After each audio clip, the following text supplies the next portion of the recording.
Hi, I am Anna. I come from www.ntvforex.com. Can't count on the dollar becoming a favored safe haven again. http ntvforex.com news ID ED5060 7/16/2021 01:56 p.m. Outlook. In the Eurozone, the ECB meets today with no changes expected and everyone lurking in the bushes for any whiff of progress on the recovery fund. Yesterday there was a brief moment of joy when Macron's office said we could have summit news by tomorrow in the US. We get the usual jobless claims this morning that fall into a sentiment basket of fairly good data, like yesterday's industrial production and the regional Fed indices. This time Bloomberg foresees claims at 1.25 million, a little less than 1.3 million last week, but that included the July 4th holiday on July 3rd. Remember, the worst case was in March at 6.86 million, so all these numbers down around 1 million seem pretty good, but before applying less bad good, consider that to date, claims add up to 51.25 million since the pandemic started in mid-March. Trading Economics points out continuing claims are seen dropping to 17.6 million from 18.06 million. Initial claims have been steadily falling since hitting a record high of 6.86 million in the week ended March 28, but they remain well below the about 200,000 level in February. And besides, new lockdowns and restored lockdowns are sure to raise the claims number in coming weeks, and that will be raised some more by the addition of all those backlogged claims. The same caveat applies to retail sales.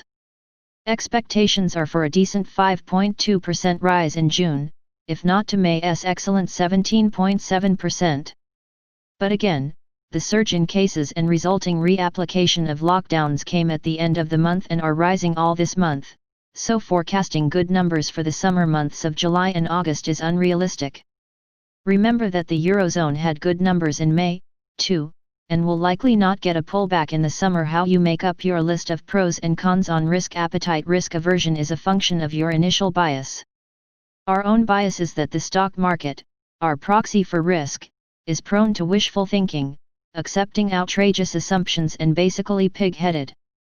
For the S&P traders to buy into vaccine fairy tales over the surge in new cases and inadequate response is a perfect example.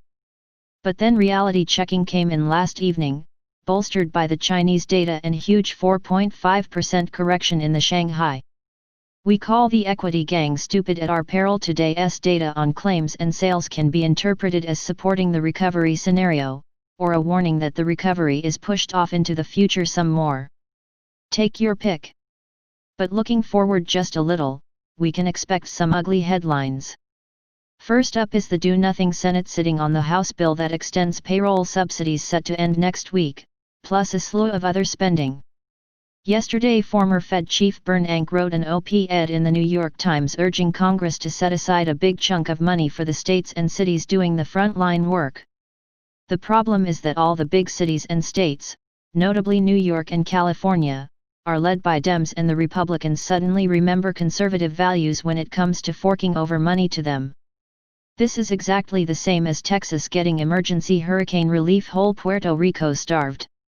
For some reason the voters not in those places seem not to notice. Then there is expiration of rent suspensions and other holds on sustenance services like electricity. The papers are full of horror stories about evictions, homelessness, and hunger. Judging from the federal response in the Great Recession, subsidizing individuals is not on the agenda, certainly not in this White House. Unfortunately, that means another round of the hard-hearted against the bleeding hearts, something neither the economics nor political professions handle at all well. Third is the inevitable bankruptcies and less than bankruptcy failures. Bloomberg reports the father of the Z-score, Edward Altman, at least 60 big companies' liabilities over $1 billion to fail this year, doubling the number we already have. Instead of deleveraging when the crisis hit, companies doubled down and borrowed in a frenzy. Bond defaults as well as bank loan defaults will be horrendous and have a ricochet effect in some odd corners. Fitch Ratings estimates worldwide corporate bond defaults this year could exceed levels reached during the global recession in 2009. Bloomberg has a tracker since early March. At least 121 companies have cited COVID-19 as a factor in decision for bankruptcy. It's a fun list to peruse, and includes Gold's Gym and the New Orleans Catholic Church charity as well as Hertz, Chesapeake, and Brooks Brothers. So far the broad stock market is taking bankruptcies in stride, distracted and bewitched by tech gains and vaccine pharma. For all we know, that can continue indefinitely. We now expect the Oxford Astra vaccine results on Monday. Who would sell before then? Finally, on the unknown unknowns, a surge outside the US can scare the wits out of market players.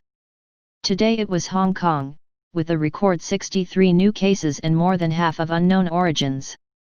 In under 2 weeks, according to Bloomberg, the new outbreak has now infected over 300 people, with more than a third of infections unlinked to confirmed cases or existing outbreaks, signaling that hidden chains of transmission are widespread.